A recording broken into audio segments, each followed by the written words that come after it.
Alejandro abrió el cajón secreto de su madre y encontró una carta amarillenta que confesaba su mayor engaño: había fingido odiar a los homosexuales durante años para alejarlo de la influencia destructiva de la iglesia ultraconservadora de su pueblo. Pero esa revelación destruyó el frágil equilibrio de su vida, obligándolo a confrontar un pasado de dolor y mentiras que lo había moldeado en un hombre roto. El corazón le latió con fuerza mientras leía las palabras temblorosas: hijo mío, si supieras cuánto te amo, entenderías por qué tuve que actuar así. En ese instante, el mundo de Alejandro se derrumbó. Y el resentimiento que había acumulado durante décadas se transformó en una confusión abrasadora. Alejandro tenía 25 años cuando todo comenzó a desmoronarse. Vivía en Madrid, en un pequeño apartamento en el barrio de Malasaña, donde las calles bullían de vida diversa y aceptante. Había huido de su pueblo natal en Andalucía hacía 7 años, escapando de la asfixiante atmósfera de tradición y juicio constante. Su madre, María, una viuda devota de 58 años, aún residía en esa aldea polvorienta, rodeada de olivos y campanas de iglesia que marcaban cada hora como un recordatorio de obediencia. Alejandro la visitaba de vez en cuando. Pero cada encuentro era una batalla sorda. Ella, con su rosario en la mano, lanzaba comentarios velados sobre pecados modernos y la decadencia de la juventud, mientras él mordía su lengua para no explotar. Pero esa carta lo cambió todo. Estaba fechada 10 años atrás, dirigida a un sacerdote amigo de la familia que había muerto recientemente. En ella, María confesaba su estrategia: fingir homofobia para proteger a Alejandro de la parroquia local, conocida por sus sermones radicales y terapias de conversión encubiertas. Si él supiera que soy su aliada, la iglesia lo arrastraría a sus garras. Escribía. Mejor que me odie a mí que termine destruido por ellos. Alejandro se sentó en el suelo de la casa materna durante una visita inesperada por el funeral del sacerdote, y sintió náuseas. ¿Cómo podía ser?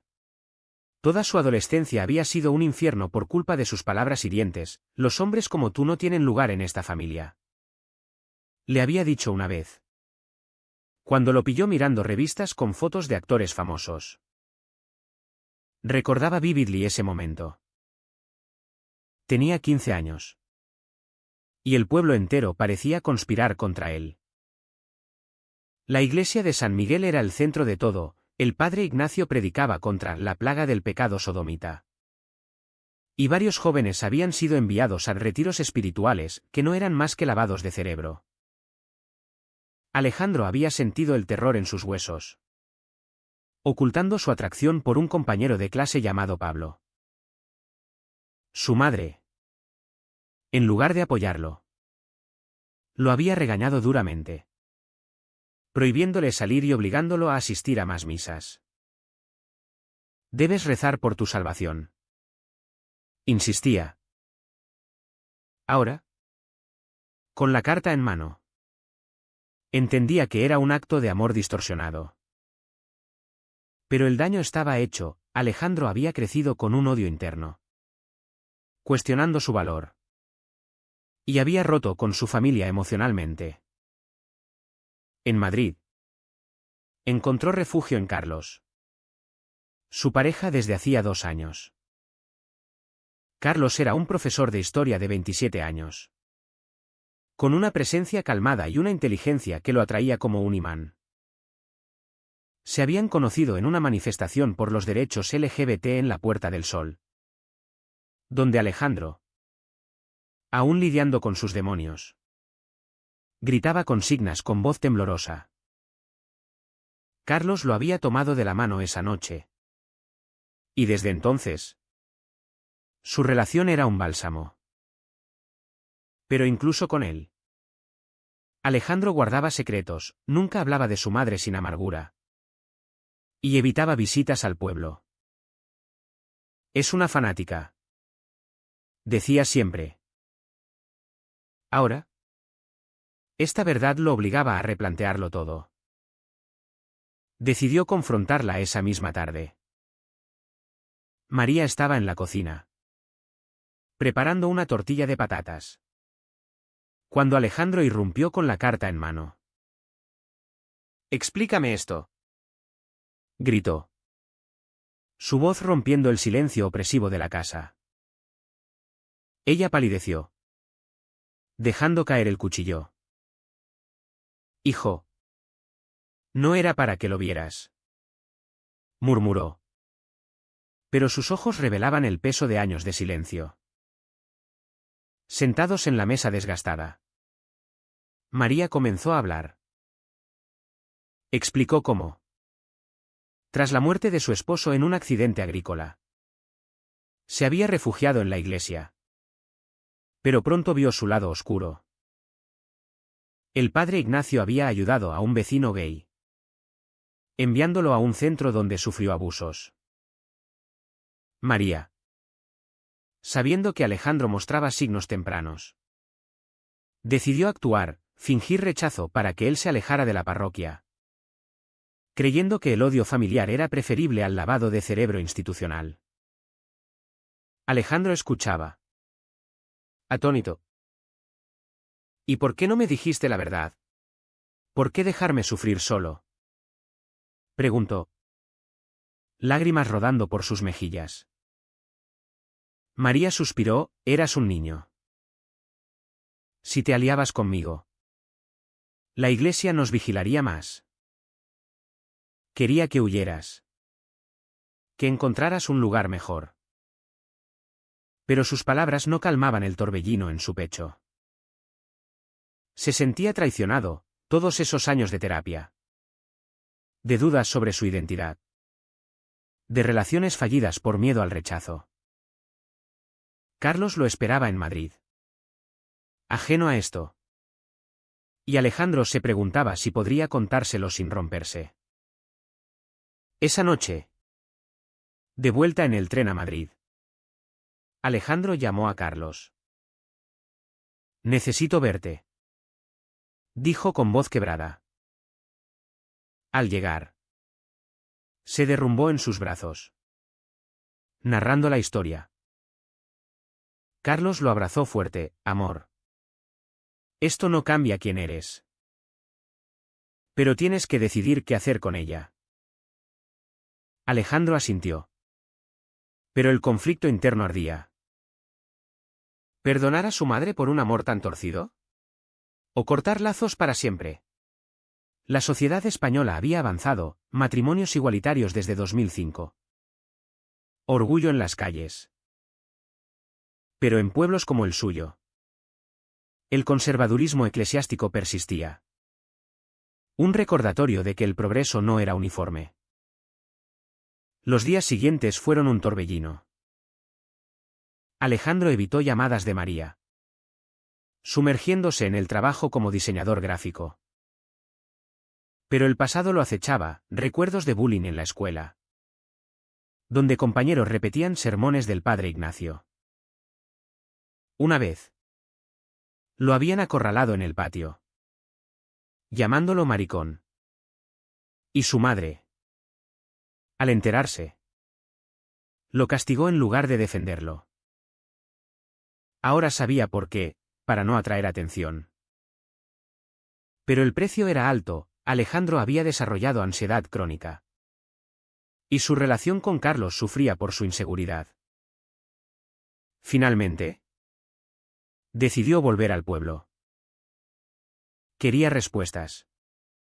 No solo de María, sino de la comunidad que lo había moldeado. Al llegar, encontró a María esperándolo en la plaza, bajo el sol andaluz. «Hablemos», dijo él. Y caminaron hacia la iglesia, símbolo de su opresión. Dentro, el aire era pesado con incienso.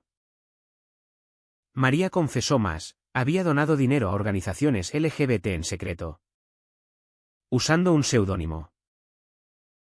«Todo por ti», dijo, Alejandro sintió una punzada de empatía. Pero también rabia.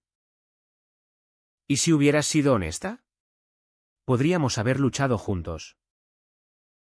La confrontación escaló cuando el nuevo sacerdote, el padre Luis, se acercó. Era más moderado. Pero aún defendía doctrinas tradicionales. Alejandro lo desafió. ¿Sabe cuántas vidas han destruido con sus terapias? El padre palideció. Y María intervino. Basta. Hijo. No aquí. Pero Alejandro no se detuvo. Reveló la carta públicamente en una reunión parroquial esa noche, causando un escándalo. Vecinos murmuraban. Algunos horrorizados. Otros comprensivos. María lo miró con terror. ¿Has expuesto todo? Él respondió, era necesario. No más mentiras. De regreso a Madrid, Alejandro se sentía liberado. Pero el costo era evidente, su madre, ahora aislada en el pueblo, lo llamaba llorando. Carlos lo apoyaba. Pero advertía, el perdón no es debilidad. Alejandro se debatía, ¿había hecho lo correcto al exponerla? ¿O era venganza? La tensión crecía. Y sabía que esto era solo el comienzo de un camino tortuoso. Alejandro regresó a Madrid con el alma en vilo. Pero el escándalo en el pueblo no tardó en expandirse como un incendio forestal. Vecinos chismosos habían compartido la noticia en redes sociales. Y pronto, un periódico local publicó un artículo titulado Madre finge homofobia para salvar a su hijo de la iglesia. El teléfono de Alejandro no paraba de sonar. Periodistas, activistas LGBT, incluso familiares lejanos que lo juzgaban. Carlos, siempre el ancla, lo ayudaba a filtrar llamadas. Pero la presión era asfixiante. Esto podría ser bueno, dijo Carlos una noche, mientras cenaban paella en su balcón. Estás exponiendo la hipocresía. Pero Alejandro dudaba, ¿y si destruía a su madre en el proceso?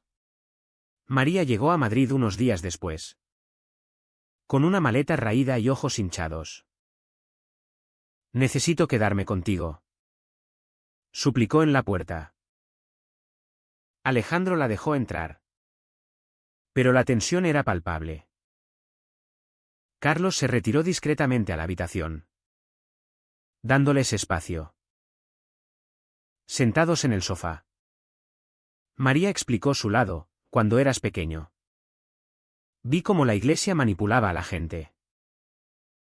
Tu tío, mi hermano, era gay. Lo enviaron a un retiro, y volvió cambiado. ¿Roto? Murió joven. De depresión. Alejandro se quedó helado, nunca había oído esa historia. Por eso fingí. Continuó ella. Quería que odiaras la iglesia tanto como yo.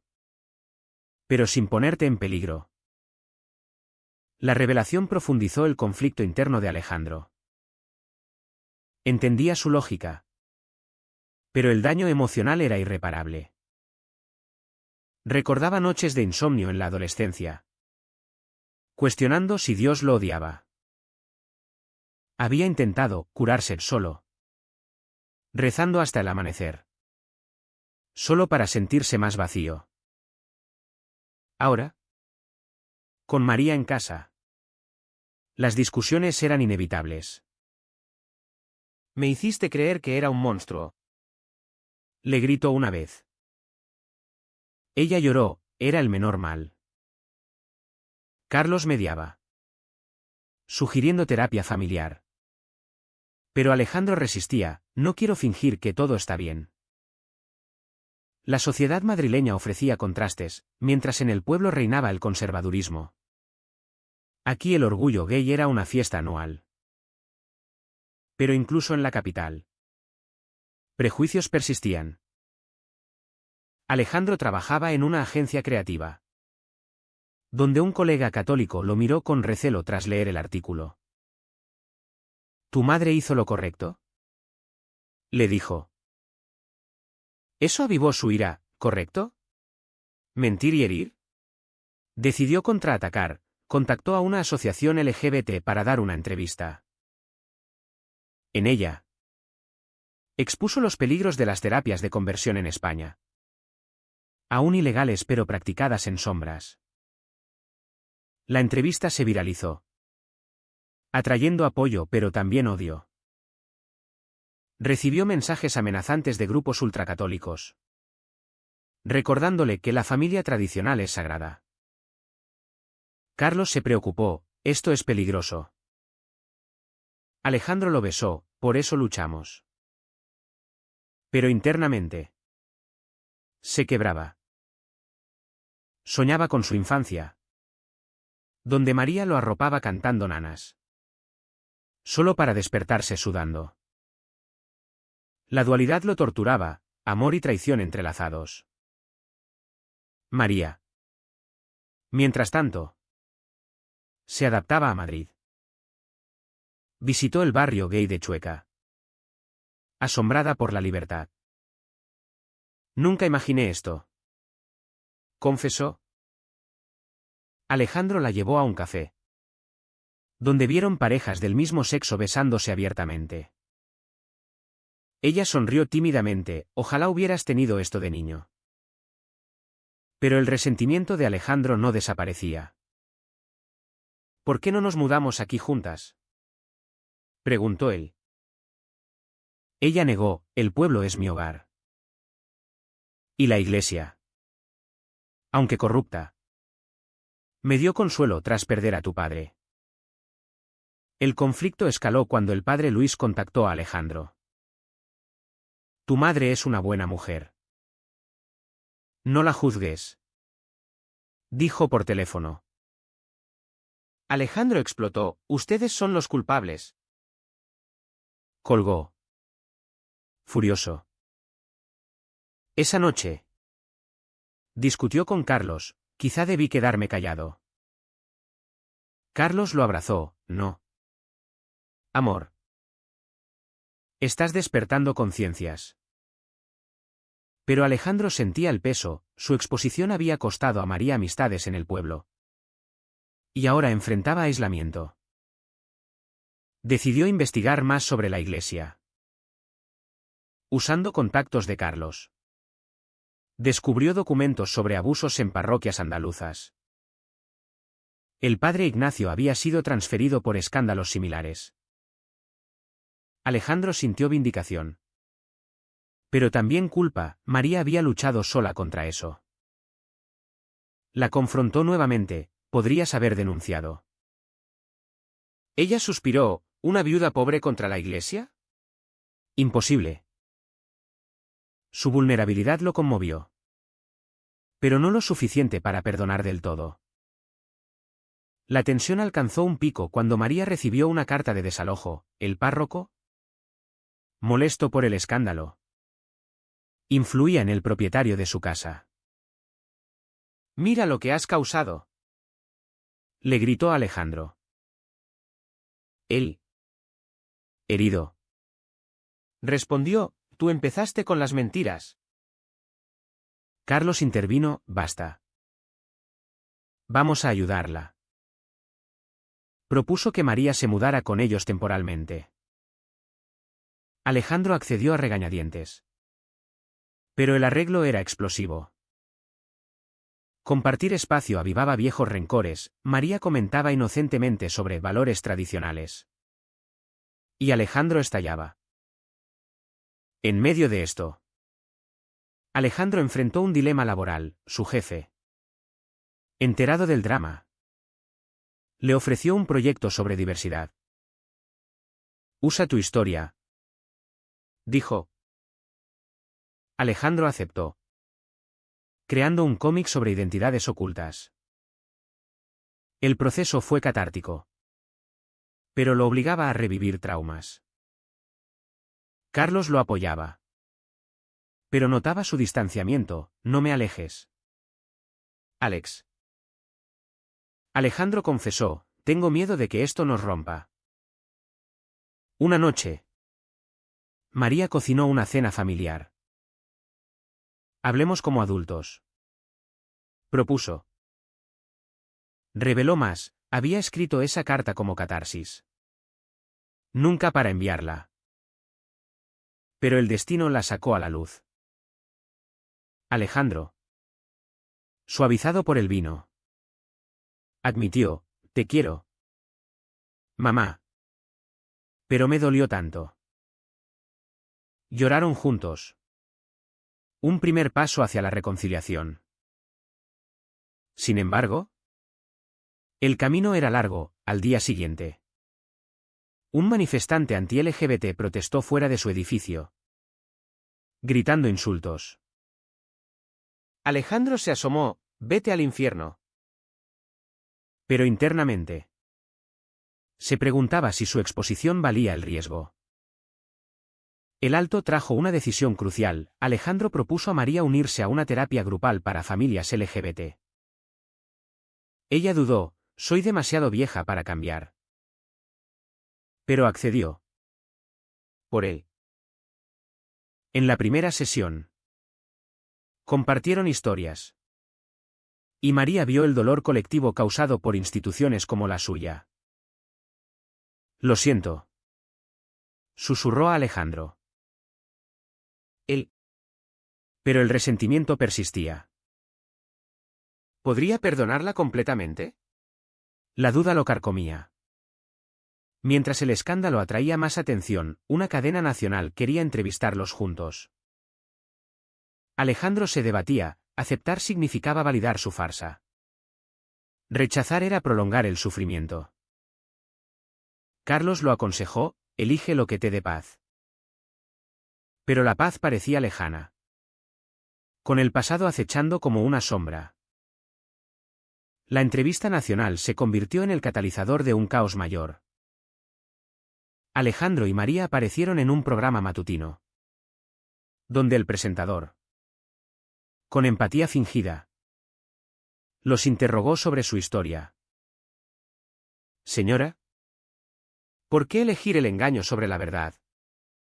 Preguntó. María, nerviosa bajo las luces, respondió, el miedo a perderlo todo. Alejandro añadió, pero el engaño causa más daño. La emisión generó debate, algunos alababan el sacrificio de María. Otros lo condenaban como manipulación. Redes sociales explotaron con hashtags como madre fingida y iglesia tóxica. De vuelta en el apartamento, Alejandro sintió el agotamiento. Carlos lo masajeaba los hombros, estás cambiando vidas. Pero María, abrumada, anunció, vuelvo al pueblo. Esto es demasiado. Alejandro protestó, no puedes huir. Discutieron ferozmente, ella acusándolo de egoísmo. Él de cobardía. Carlos medió nuevamente. Pero la brecha se ampliaba. Esa noche, Alejandro soñó con su padre. Un hombre amable que nunca conoció su secreto. Despertó llorando, cuestionando si María había actuado por amor o por control. El conflicto se extendió a su relación con Carlos. Paciente hasta entonces, expresó frustración, me siento como un extra en tu drama. Alejandro se disculpó. Pero la inseguridad crecía. Recordaba su primera cita, un paseo por el Retiro, donde Carlos confesó su propia lucha con una familia conservadora en Barcelona. Juntos somos fuertes, había dicho. Ahora, Alejandro dudaba, ¿podía ser fuerte con tanto bagaje? En el trabajo, el cómic avanzaba. Pero un colega lo traicionó, filtró borradores a un sitio católico, que los tildó de propaganda anti-iglesia. Alejandro enfrentó a su jefe. ¿Quién lo defendió? Pero el daño estaba hecho. Recibió amenazas anónimas, forzándolo a aumentar seguridad. Llamó a María, mira lo que provocaste. Ella, desde el pueblo, lloró, vuelve a casa. Hijo. Juntos lo enfrentamos. Pero él rechazó, tú, casa, me destruyó. Decidió investigar más profundo, contactó a víctimas de la parroquia. Un hombre de 40 años llamado Javier. Compartió su horror, terapias con electroshocks disfrazadas de oración.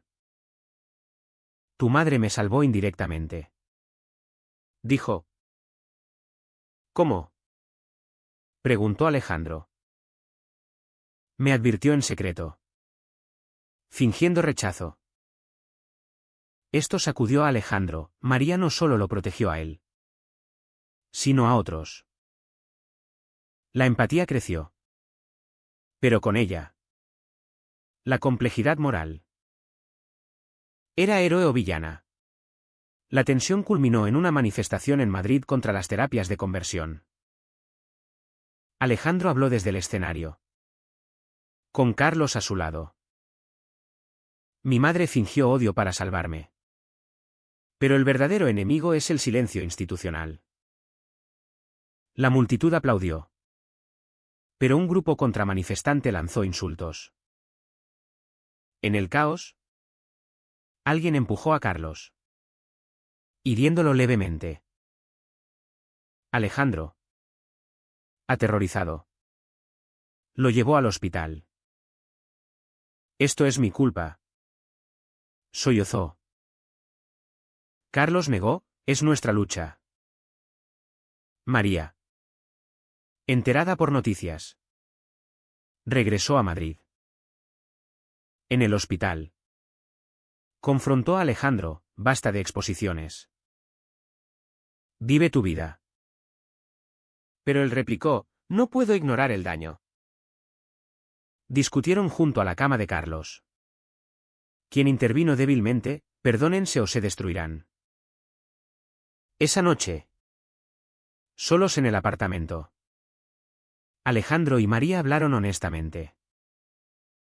Ella admitió, fui cobarde. Debería haber luchado abiertamente. Él confesó, te odié tanto que me olvidé de amarte. El perdón tentativo surgió. Pero no sin costo. Alejandro pospuso el cómic, enfocándose en terapia. María se unió, revelando su propio trauma, abuso en su juventud por un familiar eclesiástico. Por eso temía por ti, dijo. Alejandro entendió, su farsa era un escudo contra un ciclo de dolor. Pero la sociedad no perdonaba fácilmente, el párroco demandó por difamación, alegando calumnias. El juicio se convirtió en un circo mediático. Alejandro testificó, exponiendo evidencias de abusos. María, como testigo, confirmó todo, fingí para proteger. Pero ya no más silencio. El juez falló a su favor, ordenando investigación a la parroquia. Victoria. Pero amarga, María perdió su comunidad, mudándose permanentemente a Madrid. Alejandro la ayudó a instalarse en un piso cercano. Pero la dinámica era frágil. Con Carlos recuperado, su relación se fortaleció. Hemos pasado el infierno, dijo Carlos. Alejandro sonrió, y salimos más fuertes. Pero dudas persistían, ¿había valido la pena el dolor? En una cena familiar, María propuso, empecemos de cero. Alejandro accedió. Pero internamente debatía la moralidad de sus elecciones. El alto trajo reflexión, Alejandro publicó el cómic, dedicándolo a madres que luchan en sombras. Se convirtió en éxito, inspirando debates sobre parentalidad y religión. Pero el precio personal era alto, ansiedad persistente. Relaciones tensas. Se preguntaba si el perdón era genuino o forzado por circunstancias. Con el cómic publicado, Alejandro se convirtió en una voz prominente en la comunidad LGBT española. Invitaciones a charlas y paneles llovían. Pero él seleccionaba con cuidado, priorizando su sanidad mental. Carlos lo acompañaba.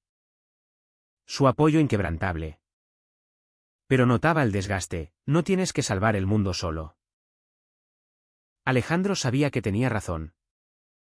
Pero el impulso de corregir injusticias lo impulsaba. María, ahora en Madrid, trabajaba en una ONG para familias LGBT, canalizando su culpa en acción positiva. Es mi redención, decía. Sin embargo, el pasado no se borraba. Un día, recibió una carta del padre Luis: rezo por tu familia. Alejandro la quemó, simbólicamente cerrando un capítulo. Pero el conflicto interno persistía: había traicionado a su madre al exponerla. ¿O la había liberado? En terapia, exploraba matices: el amor parental podía ser tóxico, incluso con buenas intenciones. María admitía errores: debería haber confiado en ti. Él respondía: y yo en entender tu miedo. La relación con Carlos enfrentó su propia prueba. Durante un viaje a Barcelona para visitar a la familia de Carlos, este propuso matrimonio. Casémonos, Alex. Hagamos oficial nuestro amor. Alejandro dudó, con todo este caos. Carlos insistió, precisamente por eso. Para mostrar que el amor vence. Pero Alejandro sentía pánico: ¿estaba listo? ¿Con tanto bagaje? Discutieron, revelando inseguridades profundas. Tu drama me agota, confesó Carlos. Alejandro, herido, replicó: es mi vida. La crisis escaló: Carlos se mudó temporalmente con un amigo, dándoles espacio. Alejandro, solo, confrontó a María: todo esto es por tu farsa. Ella lloró: lo siento, hijo. Pero tú elegiste exponerlo. La honestidad dolió, pero catalizó crecimiento. Alejandro reflexionó sobre sus decisiones: revelar la carta fue un acto de rabia, pero también de verdad. Sin él, nada habría cambiado. Reconciliado con Carlos tras semanas de terapia de pareja, planearon la boda. María, emocionada, ayudó con preparativos. Seré la madrina orgullosa, dijo. El evento, en un jardín madrileño, simbolizó renovación: amigos, activistas, incluso algunos del pueblo asistieron. Pero no sin drama: un primo conservador boicoteó, recordando divisiones familiares. Posboda. La vida se estabilizó. Alejandro escribió un libro sobre su experiencia. Explorando dilemas éticos: ¿es justificable mentir por protección? María contribuyó con un capítulo, humanizándola. El libro provocó debates: algunos veían su acto como heroico, otros como abusivo. Alejandro, en entrevistas, enfatizaba: no hay respuestas fáciles. Pero la paz era frágil. Un escándalo mayor estalló: investigaciones revelaron abusos sistemáticos en la Iglesia española, citando su caso como detonante. Alejandro testificó en audiencias, enfrentando obispos. Su institución destruye vidas, acusó. María lo apoyó públicamente, como madre. Exijo cambio. El proceso fue agotador. Pero victorioso, reformas se anunciaron, prohibiendo terapias de conversión estrictamente. En el epílogo de su viaje, Alejandro miró atrás, daños irreparables. Pero también crecimiento. Su matrimonio con Carlos florecía. María era parte de su vida. Transformada. Sin embargo, preguntas persistían. ¿Había pagado un precio demasiado alto por la verdad? ¿Fue correcto que María fingiera odio para proteger a su hijo? ¿O el engaño siempre causa más daño que bien?